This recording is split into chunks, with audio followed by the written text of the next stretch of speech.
আল্লাহ আমার গর্ভে যদি সন্তান দিতেন, আমার স্বামী আরেকটা রমণীর সাথে আলাদা ঘরে থাকতো না, আমি কেমনে সহ্য করতাম গো। আমি মহিলার কাছে আর ভালো লাগে না। মহিলা এমন কান্না কানছে, কান্না করতে করতে করতে করতে মহিলা ঘরের দরজা খোলে না। পরের দিন সকালবেলা ওই স্বামী তার বড় স্ত্রীরে ডাক দিতে গেছে ঘরের দরজাটা খোলার জন্য। আসসালামু আলাইকুম ওয়া রাহমাতুল্লাহ বলার আগে মহিলা ঘরের দরজা খুলতো। কিন্তু দ্বিতীয় দিন যখন বিবাহের প্রথম রাত্র শেষ হয়ে দ্বিতীয় দিন আসলো, স্বামী ঘরের দরজা একবার সালাম দেয় দরজা খোলে না, দুইবার সালাম দেয় দরজা খোলে না, তিনবার সালাম দেয় দরজা খোলে না। স্বামী এবার দরজার মধ্যে আঘাত করলেন, আঘাত করার পরে দেখতেছে দরজাটা নিজে নিজে খুলে গেছে। আহারে স্বামী দূর থেকে ডাক দিয়ে, স্ত্রী গো ফজরের নামাজের সময় হয়ে গেছে, এখনো তো তুমি সাজদার মধ্যে পড়া রইছ, একটাবার মাথাটা তুইলা ওঠো না, আমি স্বামী তোমারে ডাক দেওয়ার জন্য আসছি। স্ত্রী একটা জবাবও দেয় না। স্বামী চিন্তা করলো আমি একবার ডাক দেওয়ার আগে আমার স্ত্রী আমার প্রত্যেকটা কথার জবাব দিত, আজকে দিয়ে আমার বউ আমার একটা কথারও জবাব দেয় না।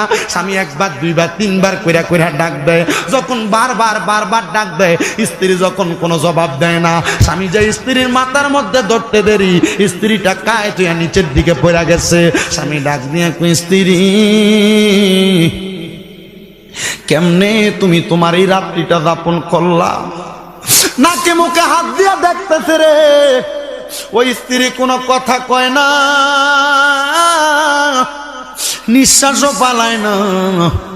ওই স্ত্রী কান্না করতে করতে আল্লাহর ডাকে সাড়া দিয়া ইন্তেকাল করছে। দুনিয়ার মানুষ ওই মহিলার আতকুরা পেয়ে তার জানাজাতে আসছে না।